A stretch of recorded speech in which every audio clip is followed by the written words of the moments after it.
Happy New Year! I am Kenneth King, and you are listening to Soundshift Podcast. Local stories, local voices, shifting the narrative in the Puget Sound region. This is Second Shift. Let's start the show. Content warning. Tonight's episode includes discussion of LGBTQ and trans youth issues. There's mention of child abuse, but there are no examples given. So before we get into tonight's show, I want to talk about Tim the Tool Man Taylor. Allen. Tim Allen, the actor.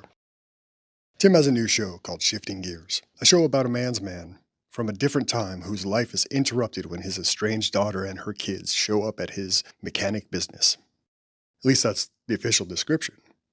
This show, I'm sure, is going to be heralded as a patriotic, conservative bastion of free speech and a display of Christian values. Let me think about what this show is actually going to be about. It's going to be about a toxic masculine archetype that lives in the past, and he's going to have to learn new skills, come out of his comfort zone, try to figure out how to relate to his estranged family.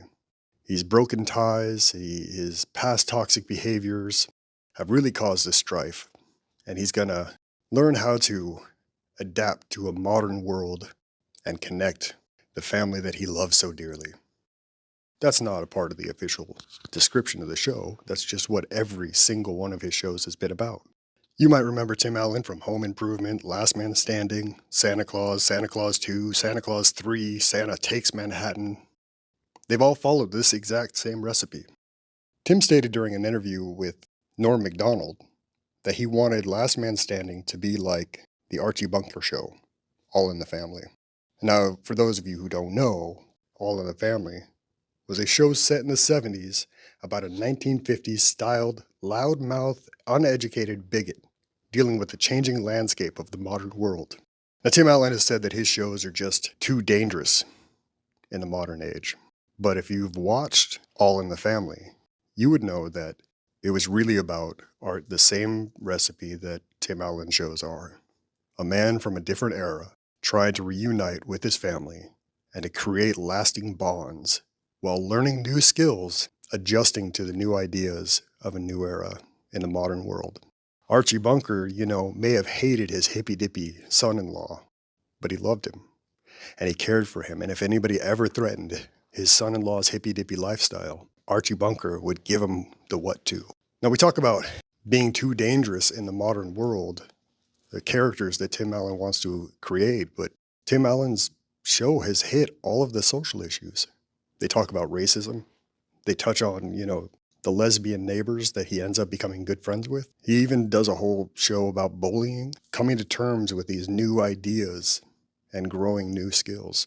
And Archie Bunker actually had an entire show arc over several episodes, spanning over a couple of seasons, about how he was becoming best friends with a trans woman until that character was killed off in a homophobic attack. It was an incredibly sad show, incredibly new and hard-hitting, and something that the general public or people who watched TV back in the 70s had never seen before. See, Tim Allen might go on Twitter and talk about the woke agenda. He might do interviews about how things are just too soft these days. But he knows the truth. Even in the conservative and Christian values world, we know that things are changing and that we can be a gentler world, we can be a more accepting world, and we need to take care of each other. And all of Tim Allen's shows follow that premise. However, Tim Allen does have to drum up attention for his shows. So getting up there and playing the part of the over-masculine, over-hyped, anti-woke, patriotic soldier helps him drum up a little bit of anger, a little bit of attention, a little bit more viewership. And on that note, we're going to continue on with the stories and how it relates to local legislation. As we move forward with tonight's discussion, I want you to keep that in mind. That idea that a lot of this hate mongering and fear mongering and the battle against woke agenda is really quite shallow and easy to dig through with just a couple of layers before you get underneath it and realize that it's just about staying relevant. Some of the listeners tonight might be aware that Cindy Jacobson, the Washington State representative for the 25th LD recently pre-filed House Bill 1038, which is a ban on gender-affirming care for minors. Specifically, this bill outlines puberty-blocking medications, cross-sex hormones, and gender transition surgeries for minors, and adding a new section to RCW 18130. There's a lot of medical jargon in this bill. It looks very professional. It looks very well done.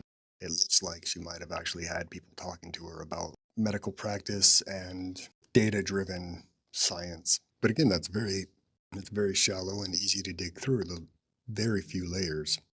Cindy has attempted to pass this bill. This will be the third time, with HB 1233 in 2023 and HB 2241 in 2024 last year. The exact same bill, no edits seem to be made. I'm sitting here looking at all three copies and they look exactly the same.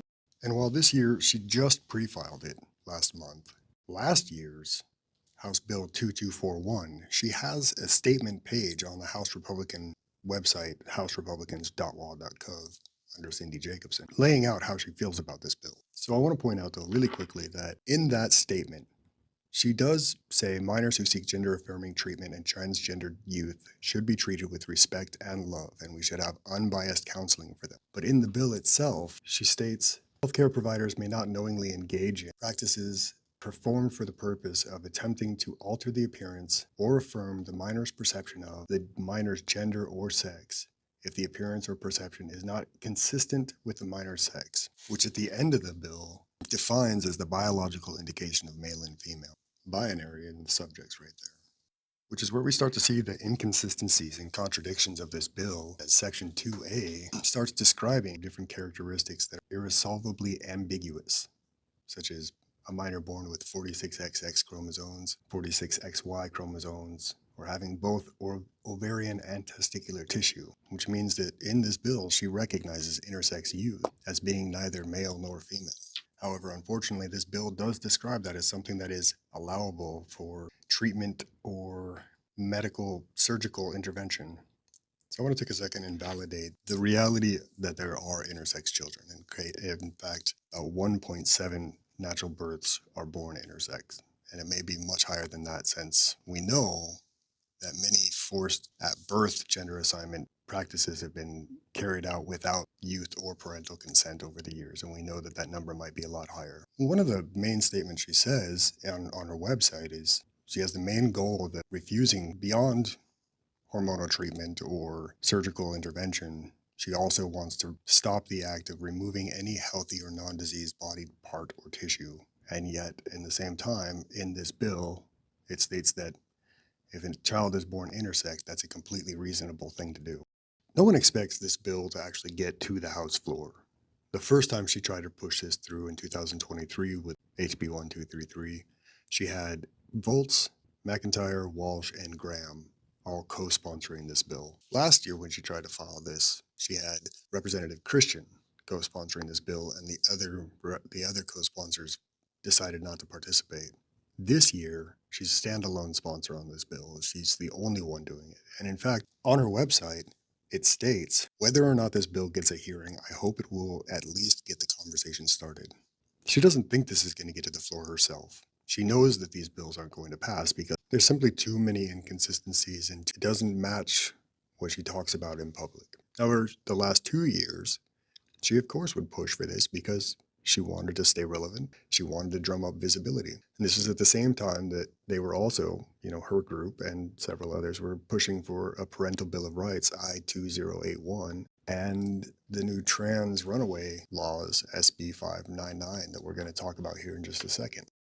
Many of you might remember the last few years, you've heard a lot of folks talking all across the entire country, talking about how schools were kidnapping kids and putting them in gender reaffirming care without parental consent or acknowledgement. What many people don't know is that that conversation started here in Washington with State Bill 5599 and the efforts leading up to that. For those of you who didn't hear it, let me play you this little clip really quick. I'm not going to say who the person is. They don't deserve the attention or the view count. So SB 5599 just passed. It allows us state officials to take custody of your children if their parents refuse to consent to their sex change surgeries. And I think the age is something young, like 12. So, an example, my 12-year-old daughter, whenever she turns 12, can decide she wants to be a boy. And if I say no, that's considered abuse, and she can go to authorities. She can be sheltered at a house. She can get a sex change surgery. And me, as her father, would have no right to know where she is or what is happening to my 12-year-old daughter. That was a bill that just passed. A lot of people have heard from Brandy Cruz about it. Now, just to show you that that's absolutely incorrect, many of you also who are local might know that Jim Walsh, who along with being a state representative, is also the chair for the Washington State Republican Party, pushed really hard for State 5599, stating that, pushing that whole concept of what was it he said? Parental rights. So let me play you this clip really quick of Jim specifically talking about State Bill 5599, but in an official capacity versus what he usually says in front of a crowd of people who are angry. Some people are concerned that 5599 mandates that a child will get certain medical care, and this has to do particularly with gender-affirming care and abortions. Now, the bill does reference those as potential reasons to prohibit and hide the whereabouts of the child from the custodial parents. But there's nothing in the bill that mandates that any of those procedures are done. The language describing gender-affirming services or gender-affirming care that is in state law in Washington, again, is in other sections of the law, largely to do with anti-discrimination. So there's nothing in this bill in particular that requires the child to undergo any kind of medical care. Again, all 5599 does is focus on when the child is in shelter, not telling the parents that the child is in shelter. As I've been saying in this episode, it is not hard to dig into those layers. But let me tell you exactly what State Bill 5599 is, or was. In a nutshell, it's not the police, it's not the school, and it's not the shelter's job to investigate child abuse. That falls under DCYF, the Department of Children, Youth, and Family Services. So what happens is, in our state, if a police officer or a youth shelter or a school staff member finds out that somebody has run away from home, they have to tell the parents where that child is and make sure that that child safely gets back to their home, except in cases of abuse. In response to the Trevor Project, our state has decided to include a recognition that sometimes kids are running away from homes because they fear retaliation or abuse based on the fact that they are LGBTQ or trans identify.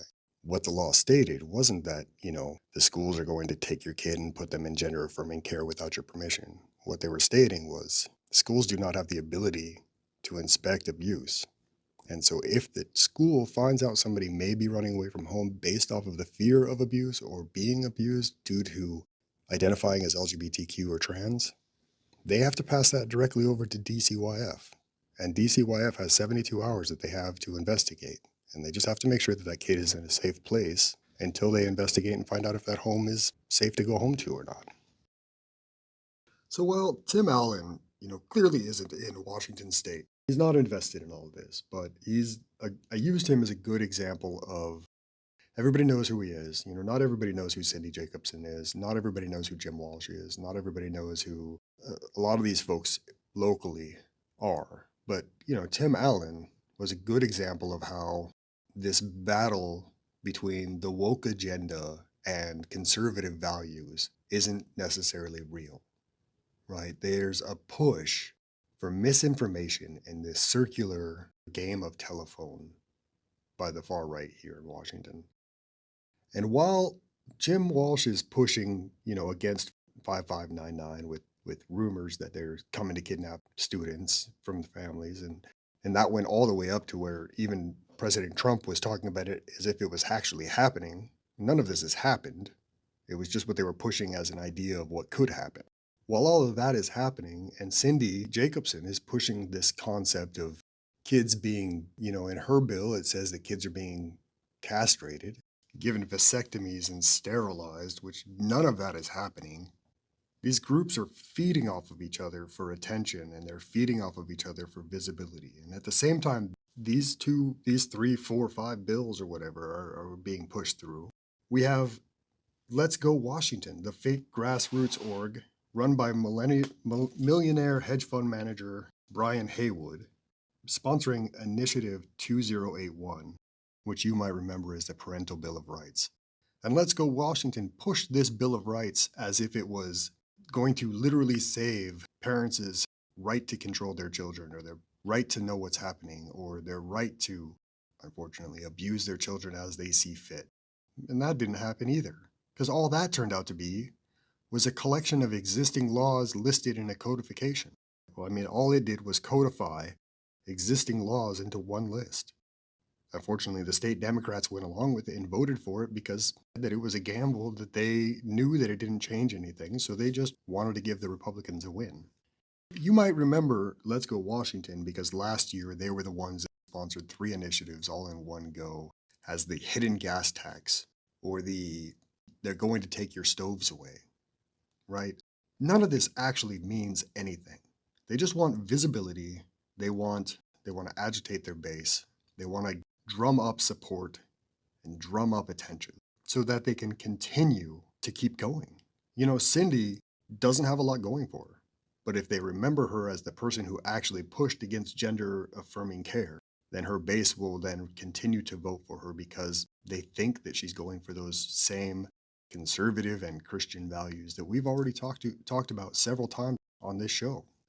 The way that these groups feed off of each other, or these individuals feed off of each other and the attention that they bring, that's the rage machine, right? It translates to money. It translates to visibility. It translates to political donations later. It's, if they do these things now, knowing it's never going to get out onto the House floor for vote, they do know that it's going to drum up attention for them later. Not just them, but then another group will then feed off of this rage machine as well and continue the rage machine until we get this game of telephone that ends in the result of community members like the young man that I clipped earlier, who was completely misinformed because he got all of his information from the rage machine. And in a few months here, this year, we're probably going to see a repeat of all of this because now we have these anti-trans, anti-LGBTQ bills that are on the docket, and it's going to get all worked up. And the hate churches are going to start working up their congregations for more donations, which we see every year. And then those folks are going to go to the school board, and they're going to work up the school board, and they're going to get all raged up. We're going to hear people in the school board meetings talking about stealing kids for transgender surgeries against their will and forcing kids to use litter boxes. And on that note, let's talk about how the litter box thing started. In fact, I won't talk about it. Let me play these 2 clips back to back. I'm going to play these 2 clips back to back from Joe Rogan. Friend, his wife is a school teacher, and she works at a school that had to install a litter box in the girls' room because there is a girl who's a furry who identifies as an animal, and her mother badgered the school until they agreed to put a litter box in one of the stalls. So this girl goes into the litter room, or to the girls' room, and urinates or whatever. I don't know if she poops in it. That's pretty gross. Kitty litter boxes in schools from last week, that got spread around as a meme because it kind of fit the conservative view of, liberals and their confusion about gender and sex But the kitty litter boxes is a weird one. It is weird. It's more like an urban legend. I fed into that, and I should probably clarify that a bit. I have a friend, and my friend's wife is a school teacher, and she told him that there was discussions in the school that a mother wanted to put a litter box in one of the bathrooms. And he told me this, and I talked about it on here, and then people were saying, that's not true, it's an internet rumor. So I contacted him again, and I said, tell me exactly what she said, and contact her and find out. She no longer works at that school, she works for another school. She contacted the other school, she didn't get a response. I don't think they actually did it. I think there was discussions about doing it because there was one particularly wacky mother, but it doesn't seem that there's any proof that they put a litter box in there.